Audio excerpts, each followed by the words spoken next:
60. Por quê? Com essa demanda dos cafeicultores do Vale do Paraíba, de Bananal, Vassouras, Valença no Rio de Janeiro, Cantagalo, Paraíba do Sul, assim por diante, né? Houve uma pressão muito grande sobre o parlamento, um grupo político conhecido como Regresso Conservador começou a se articular no parlamento e criou-se uma sinergia entre um grupo social poderoso, dos fazendeiros de café, e um grupo político poderoso que estava se constituindo naquele momento, o grupo dos conservadores.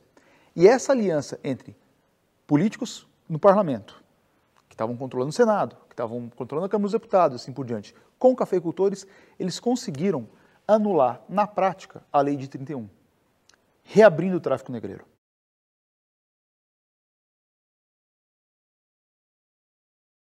Esse volume de escravos, ele constituiu o segredo da explosão da produção cafeira brasileira nos anos 30 e 40. O Brasil atendeu ao aumento da demanda no mercado mundial, mas mais do que isso, o Brasil ditou o preço no mercado mundial. Os preços do café despencaram depois de espaçamento bastante considerável entre as fileiras de café, com um plantio alinhado vertical dos pés de café. A topografia do Vale do Paraíba é a famosa topografia de mar de morros, né?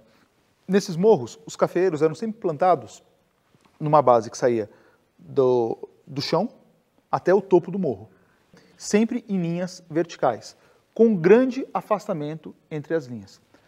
Como é que isso se relaciona à exploração dos escravos? Ora, a forma básica de organização do trabalho escravo nas grandes fazendas do Vale do Paraíba era o chamado trabalho por turmas.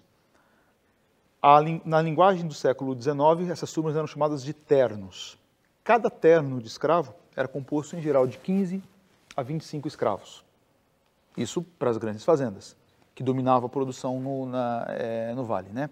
Pois bem, cada um desses ternos de 15 a 25 escravos era comandado por um feitor, por um capataz, né? Feitor de roça.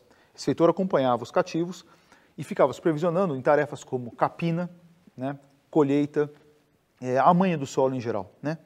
Pois bem, um capataz que ficasse na base desses morros, com o plantio bastante afastado entre os pés, entre as linhas de pés de café, ele conseguiria facilmente visualizar da base do morro onde estava a linha de trabalhadores capinando, colhendo, assim por diante.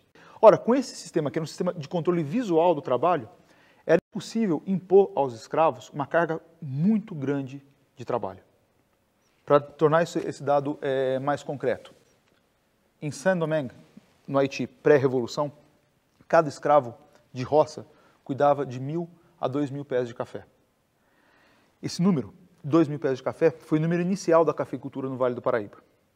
Só que na medida que avançou o século XIX, esse sistema de trabalho foi se desenvolvendo, foi se aprimorando, essa carga de trabalho subiu rapidamente para 3.000, 4.000 pés de café, para chegar na década final da escravidão a 5.000 pés de café por escravo.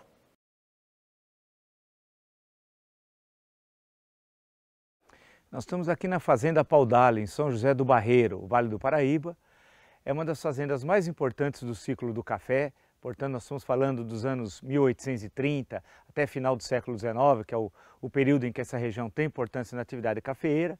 É uma das fazendas que estão em melhor estado de conservação. Nessa fazenda, e a construção mostra isso, nós temos a Casa Grande, onde morava a família do dono, do proprietário da fazenda de café. Nós temos os locais onde ocorria o beneficiamento do café, a senzala, instalação fundamental para uma fazenda de café nesse momento histórico, ainda nós estamos falando do período da escravidão, portanto anterior à Lei Áurea, e os locais onde moravam os trabalhadores livres, né? Afinal, haviam também os trabalhadores livres que viviam nas fazendas de café. A posição da construção da fazenda é fundamental, num local alto, que permite ao fazendeiro, ao feitor e aos seus agregados observar o conjunto da fazenda, né? Inclusive do caminho que circula, que passa muito próximo à entrada principal da fazenda, que era o caminho que ligava com a corte, com a cidade do Rio de Janeiro.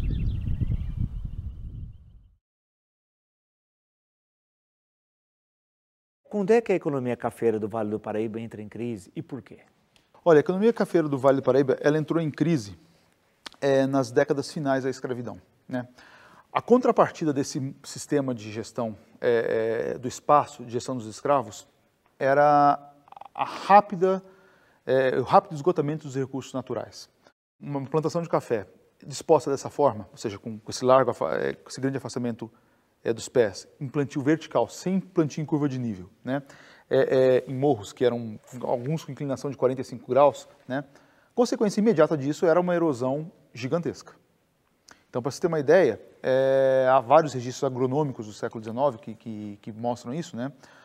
Em 20 anos, toda a cobertura florestal, quando você plantava as fileiras de café, ela desaparecia, fruto exclusivo da erosão, da ação da chuva.